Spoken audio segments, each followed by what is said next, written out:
हिंदी में यूपीएससी की तैयारी से संबंधित प्रोग्राम्स को देखने के लिए सब्सक्राइब करें स्टडी IQIAS हिंदी। यदि कोई मुझसे पूछे कि अभी आपके हिसाब से पूरी दुनिया में सबसे अधिक अशांत इलाका या सबसे अधिक अस्थिर इलाका कौन सा है, तो मैं बिना किसी देरी के, बिना किसी हिचकिचाहट के ये कहूँगा कि देखो भाई, अभी पश्चिम एशिया का इलाका सबसे अधिक अशांत और अस्थिर है और इसमें कोई गुरेज नहीं कि अभी इसको थमने में थोड़ा और अधिक समय लगेगा। और यहाँ पर मैं आपको ये भी बता दूं कि अभी यहाँ पर एक और नई अशांति के उभरने की बात की जा रही है, जबकि सीरिया वाले क्षेत्र में जिहादी ग्रुप HTS ने फिर से अपनी सक्रियता दर्शानी शुरू कर दी है। आज की चर्चा में दोस्तों हम लोग इसी बिंदु पर थोड़ा विस्तार से बातचीत करेंगे कि आखिर सीरिया में क्या हो रहा है, सीरिया में HTS किस तरीके से अपनी गतिविधियां इस्तेमाल में ला रहा है और इससे जो जुड़े हुए अन्य पक्ष हैं वो क्या कुछ कहते हैं। इन सभी को हम लोग आज की इस चर्चा में एक एक करके समझने की कोशिश करेंगे। हम सभी को पता है कि बीते लंबे समय से इजराइल और हमास, इजराइल और Lebanon, Israel Iran, Israel Yemen, है ना, इन सभी के बीच में लगातार तनाव की स्थिति, घमासान युद्ध की स्थिति देखी जाती रही है। और इस बीच सीरिया में इस तरीके की जो खबरें आ रही हैं, इसके क्या कुछ संकेत हैं, इसे समझने की ज़रूरत है। इसी बीच मैं आपको यह भी संकेत कर दूं कि भारत सरकार की तरफ से एक ट्रैवल एडवाइजरी भी जारी की गई है। सीरिया में जो भी भारतीय नागरिक हैं, किन्हीं वजहों से वो वहां पर रह रहे हैं, तो उनसे यह विनती की गई है, रिक्वेस्ट किया गया है कि आप जितनी जल्दी हो सके सीरिया छोड़ दें, क्योंकि वहां पर तनाव और अधिक बढ़ सकता है, विद्रोह और अधिक बढ़ सकता है। और इसी को इस खबर के माध्यम से इंडिकेट किया गया है। सामने आप देख रहे हैं कि India urges citizens in Syria to leave at the earliest as rebels advance, है ना। तो इसी कारण से आज की इस चर्चा में हमें इन सभी बिंदुओं को विस्तार से थोड़ा समझने की कोशिश करनी चाहिए। इसके बारे में तभी हम बेहतर तरीके से जान पाएंगे जब सीरिया के इस मानचित्र को थोड़ा समझ लें। कई बार एग्जामिनेशन के पॉइंट ऑफ व्यू से भी इस तरीके के मानचित्रों को जानना समझना ज़रूरी हो जाता है। और जब यहाँ पर हम पश्चिमी एशियाई क्षेत्र की बात कर रहे हैं तो यहाँ पर तो कई देश एक दूसरे से जुड़े हुए हैं। यहाँ देखो, जो मैं आपको मानचित्र दिखा रहा हूँ बच्चों, सीरिया, ये जो पार्टिकुलर इलाका है ये सीरिया का है। इसके उत्तर में तुर्की है, इसके दक्षिण पूर्व में ये जो पार्टिकुलर इलाका आप देख रहे हैं इराक है। यहाँ पर जो दक्षिणी हिस्सा आप देख रहे हैं बच्चों, ये है जॉर्डन का, और दक्षिण पश्चिम में ये लेबनान, और इसके नीचे इजराइल से सीरिया की सीमा साझा होती है। ध्यान से समझिएगा, कई बार मैप के आधार पर सवाल पूछा जाता है। मैंने बारंबार जब भी YouTube चैनल पर किसी भी इंटरनेशनल रिलेशन से संबंधित किसी खास गतिविधि से संबंधित चर्चा की है तो मैंने संकेत किया है, मैंने जोर दिया है कि जरूर मानचित्र के आधार पर आप ध्यान रखिएगा, यहाँ से सवाल बन सकता है। तो ये जो चौहद्दी है, यानी कि ये जो घेरा है सीरिया के इर्द गिर्द का, यहाँ पर आप देख सकते हैं। और वर्तमान में जो ये पार्टिकुलर रीजन मैं आपको यहाँ पर दर्शा रहा हूँ, ये जो अलेप्पो है, इसी अलेप्पो वाले क्षेत्र में जो कि सीरियाई रीजन है, यहाँ पर HTS ने अपना प्रभाव स्थापित करना शुरू कर दिया है। और धीरे धीरे ये बढ़ते बढ़ते होम्स का एक इलाका है, और फिर जो सीरिया की राजधानी है दमिश्क, जिसे अंग्रेजी में डेमस्कस भी कहा जाता है, यहाँ पर भी ये आने की कोशिश कर रहा है। Getting it? तो ये सारी स्थितियां यहाँ पर समझने की ज़रूरत है कि आखिर क्यों वो इतनी सक्रियता के साथ बहुत लंबे समय के बाद, मैं यहाँ पर आपको संकेत करना चाहूँगा मेरे दोस्तों कि 2016 के बाद लगभग 8 साल से उसकी सक्रियता बहुत ही शांत हो चुकी थी और वह एक तरीके से बैकग्राउंड में चला गया था, पीछे चला गया था। अब फिर से उसने अपने आप को रीएक्टिवेट करने की कोशिश की है और इस बीच वह इधर फिर से बढ़ना चाह रहा है ना। तो आज इसी चीज को हम लोग थोड़ा सा एक एक करके देख रहे हैं। यहाँ पर जो मैंने आपको यहाँ लोकेशंस बताए हैं, देखिए कि जो अलेप्पो वाला इलाका है, यहाँ से रिबेल्स जो हैं वो आगे की ओर बढ़ रहे हैं। ये जो होम्स वाला इलाका, ये जो आप रूट देख रहे हैं ना, इसी रूट को इंडिकेट कर रहा है जो अभी मैंने आपको पिछले वाले मैप में बताया। है ना। तो ये चीजें आपको हमेशा ध्यान में रखनी है। जो ये लोकेशंस हैं, इन लोकेशंस के आधार पर भी सवाल बनता है, और जो जानकारी के लिहाज से आपको समझना है वो तो मैंने आपको मानचित्र के माध्यम से इंडिकेट किया ही है।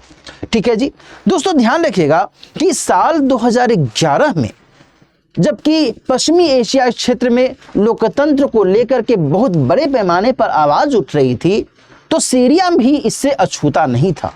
वहां पर भी लोकतंत्र के समर्थन में विद्रोह की स्थितियां जनता के द्वारा देखी गई थी, और बाद में एक गृह युद्ध जैसी स्थिति भी पनप गई थी, जबकि सीरियाई सरकार और जनता के नेतृत्व के जो भी लोग थे उनके बीच में एक बहुत बड़े लेवल पर तनाव और झड़प की स्थिति सामने आ गई थी। और इसी के कुछ समय के बाद 2012 में HTS की स्थापना होती है। जो ये HTS है, इसे हयात तहरीर अल शाम की संज्ञा दी जाती है ना। HTS को हयात तहरीर अल शाम के नाम से इसे जाना जाता है। और इनफैक्ट जब 2012 में इसका गठन हुआ था एक जिहादी ग्रुप के तौर पर, तो इसे अल नुसरा फ्रंट के तौर पर जाना जाता था।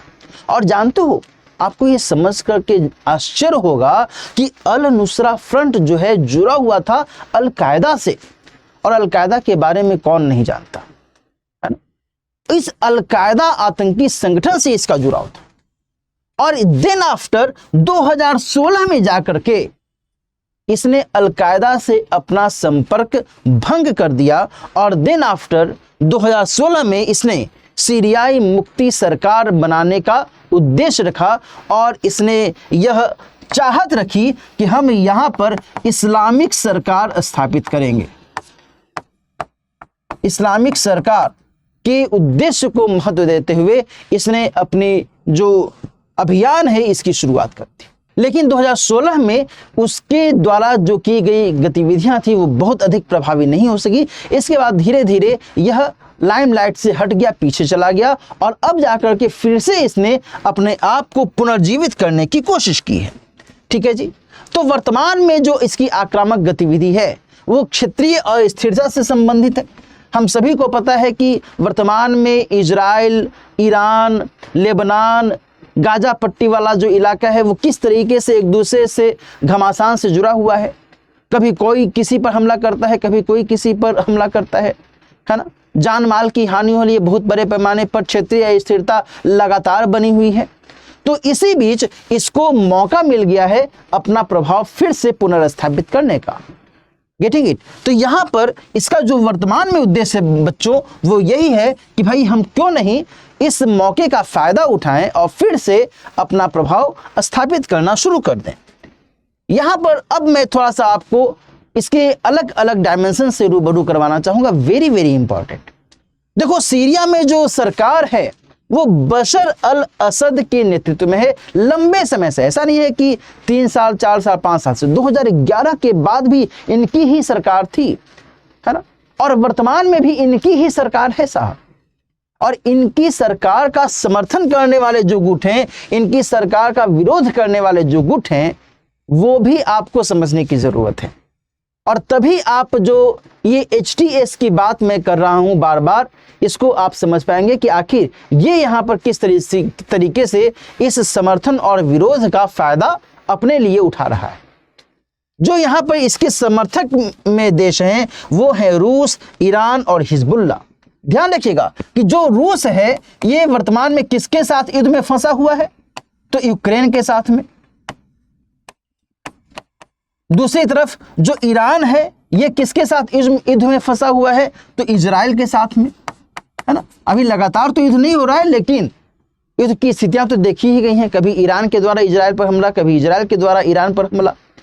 तो एक अस्थिरता की स्थिति यहां पर इस मद्देनजर हम देख सकते हैं। वही तीसरी तरफ हिजबुल्ला के साथ में जो इजराइल की स्थिति देखी गई, है ना। तो जो इसके समर्थक हैं, इस सरकार के समर्थक जो देश हैं, वो तो अभी अलग ही युद्ध में फंसे हुए हैं। तो वो इस सरकार को किस सीमा तक मदद कर पाएंगे, है ना। यहां पर ये एक वैक्यूम क्रिएट हो रहा है या नहीं हो रहा है।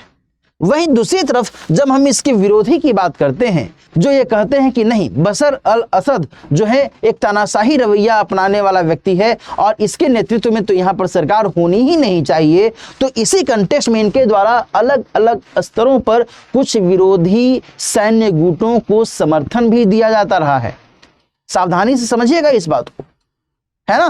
तो यहाँ पर जब हम अमेरिका की बात करते हैं तो अमेरिका जैसा देश जहां इस सरकार का विरोध करता है, वहीं वह कुछ कुर्दिश सेना का समर्थन करता है जो कि इस पार्टिकुलर इलाके में, इस सीरिया वाले इलाके में सीरियाई सेना का विरोध करता है। वैसे ही जो फ्रांस है, फ्रांस ने भी बशर अल असद की सरकार का विरोध किया है, लगातार विरोध किया है। जर्मनी ने भी लगातार विरोध किया है और इजराइल ने भी इस पार्टिकुलर रीजन में अपनी सेना की उपस्थिति न कहीं दर्शाई है। Getting it. तो ये सारे जो पक्ष हैं दोस्तों, यहाँ पर ध्यान में रखने की आवश्यकता है।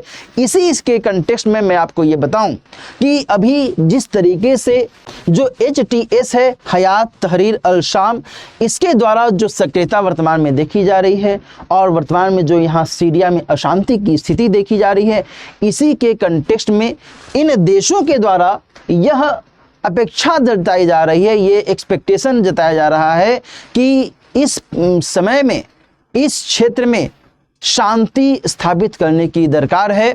किसी भी स्तर पर, किसी भी लेवल पर जो अस्थिरता है वह सामान्य जनता के हित में नहीं है।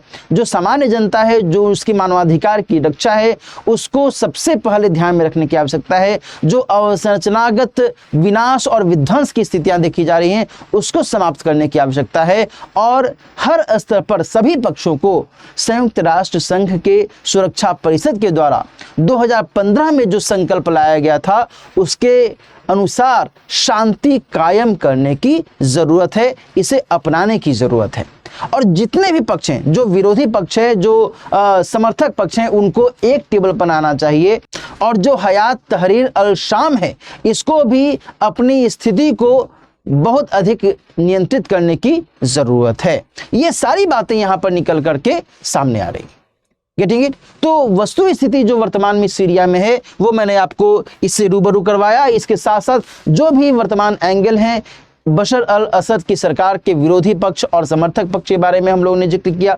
वर्तमान में HTS क्यों इतना अधिक सक्रिय हो गया है 2016 के बाद से, इसके बारे में हम लोगों ने जिक्र किया। इसकी पृष्ठभूमि को हम लोगों ने देखा। सीरिया से संबंधित जो गतिविधियां हैं शुरू से लेकर के वर्तमान तक की जो स्थितियां हैं, इसके बारे में भी हम लोगों ने विचार किया। निश्चित तौर पर इस टॉपिक के जरिए आप इस पार्टिकुलर रीजन में सीरिया के कंटेक्स्ट में जो वर्तमान में एक तनाव की स्थिति देखी जा रही है, उसको आप अच्छे से समझ पाएंगे और इसको परीक्षा के पॉइंट ऑफ व्यू से भी, इंटरनेशनल रिलेशन के पॉइंट ऑफ व्यू से भी अच्छे से आप इस डिस्कशन का लाभ उठा सकते हैं।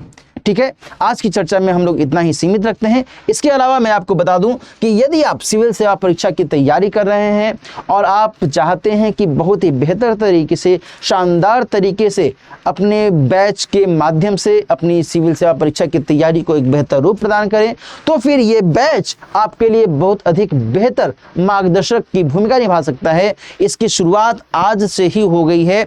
यदि इसमें आप एडमिशन लेना चाहते हैं तो फिर दिलीप लाइव कोड का इस्तेमाल कीजिए। मात्र 34,999 रुपए में आप इस कोर्स को ज्वाइन कर सकते हैं यदि आपका टारगेट है 2027 के मद्देनजर सिविल सेवा की तैयारी करना। और यदि आप चाहते हैं कि नहीं, हम 2026 के मद्देनजर सिविल सेवा की तैयारी अच्छे तरीके से करना चाहते हैं, तो आप मात्र 28,999 रुपए में राइट नाउ इस बैच से जुड़ करके अपनी तैयारी शुरू कर सकते हैं। ध्यान रखिएगा बच्चों, शुभस्य शीघ्रम। यदि आप विचार कर रहे हैं, आप निर्णय लेने की स्थिति में हैं कि नहीं अब मुझे तैयारी शुरू कर देनी चाहिए ताकि देर ना हो जाए, तो देर नहीं करनी है और अपनी तैयारी के लिए आगे कदम आपको बढ़ाना चाहिए। इसके अलावा एक और महत्वपूर्ण जानकारी मैं आपको दे दूं कि यदि आप में से कोई ऐसा विद्यार्थी है जो कि IAS प्री 2025 को लेकर के बहुत अधिक कॉशियस है, उसे लग रहा है कि किसी भी कीमत पर मुझे IAS प्री 2025 को क्वालिफाई करना है, तो फिर आपके लिए बैच बहुत अधिक महत्वपूर्ण भूमिका निभा सकता है। 10 दिसंबर से इसकी शुरुआत हो रही है और इसमें जो सक्सेस इन प्रीलिम्स प्रोग्राम के तहत इस बैच को शुरू किया जा रहा है, इसकी खासियत यही है कि सभी विषयों को बहुत ही समराइज वे में और ऑथेंटिक और टू द पॉइंट वे में आपको पढ़ाया जाएगा, ताकि आप कम समय में अधिक से अधिक और बेहतर से बेहतर जानकारी हासिल कर सकें, ताकि इसका लाभ आपको एग्जामिनेशन हॉल में मिले। और इसी के पॉइंट ऑफ व्यू से आप इस कोर्स को खरीद सकते हैं दिलीप लाइव कोड का इस्तेमाल करते हुए मात्र 6,000 रुपये में। राइट नाउ आप इस कोर्स से जुड़ सकते हैं और अपने प्रीलिम्स की तैयारी को और बेहतर तरीके से आगे बढ़ा सकते हैं। ठीक है जी। इसके अलावा यदि आप मुझसे जुड़ना चाहते हैं तो ये मेरा टेलीग्राम चैनल है, आप इसको सब्सक्राइब कर सकते हैं। साथ ही आप मेरे इंस्टाग्राम चैनल से जुड़ सकते हैं, और यदि किसी भी प्रकार की कोई क्वेरी है तो आप मुझे मेल भी कर सकते हैं। ओके, मिलते हैं फिर किसी और टॉपिक के साथ। अपना ख्याल रखिए। All the best. हिंदी में यूपीएससी की तैयारी से संबंधित प्रोग्राम्स को देखने के लिए सब्सक्राइब करें स्टडी IQ IAS हिंदी।